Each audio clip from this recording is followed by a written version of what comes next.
আমার নাম কালিল সুলিভান। আর ডক্টর জাকির নায়েক বললেন যে শেষ নবী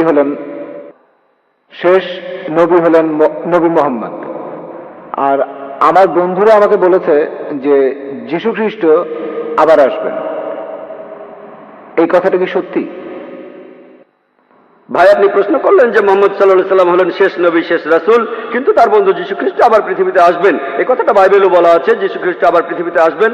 কোরআনের বেশ কিছু আয়াতে এই কথা বলা হয়েছে, যেমন সূরা মাইদার 116 নম্বর আয়াতে বলা হয়েছে।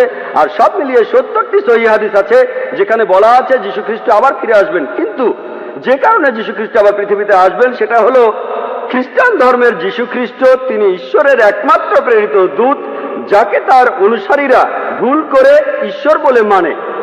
আর কোন নবী নেই যাকে তার অনুসারীরা ঈশ্বর বলে ভুল করেছে। কিন্তু খ্রিস্টানরা তাদের বেশিরভাগই তারা ভুল করে মনে করে যে যীশু খ্রিস্ট নিজেকে ঈশ্বর দাবি করেছেন, আর এই কারণে আল্লাহ সুবহানাহু ওয়া তাআলা তাকে আবার জীবিত করবেন।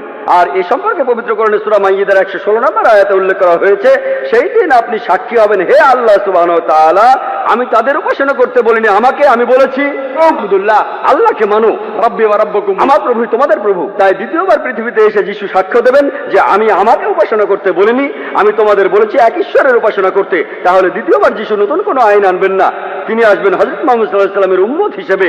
তিনিও এই আইন মেনে চলবেন, কোরআনের আইন আর সহিহ হাদিস। তিনি আমাদের নতুন কিছু শেখাবেন না, তিনি পৃথিবীতে এসে সাক্ষ্য দেবেন খ্রিস্টানদের সামনে, আমি নিজেকে ঈশ্বর দাবি করিনি, এখন তোমরা কোরআন আর সহিহ হাদিস মেনে চলবে।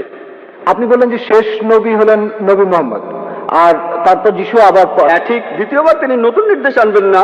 রাসূল মানে যিনি কিছু নির্দেশ পান, তিনি দ্বিতীয়বার রাসূল হিসেবে আসবেন না। তিনি খ্রিস্টানদের সামনে সাক্ষ্য দিতে আসবেন আমি নিজেকে ঈশ্বর দাবি করিনি। তিনি নতুন নির্দেশ পাবেন না। আগে তিনি নির্দেশ পেয়েছিলেন ইঞ্জিলে, সেটা 2000 বছর আগের কথা, যেটা বিকৃত হয়ে গেছে। তারপর মুহাম্মদ সাল্লাল্লাহু আলাইহি ওয়াসাল্লাম আসলেন। তাই যখন যীশু খ্রিস্ট এই পৃথিবীতে আবার ফিরে আসবেন, তিনি কোরআনের এই নির্দেশই মেনে চলবেন আর মুহাম্মদ সাল্লাল্লাহু আলাইহি ওয়াসাল্লামের উম্মত হবেন।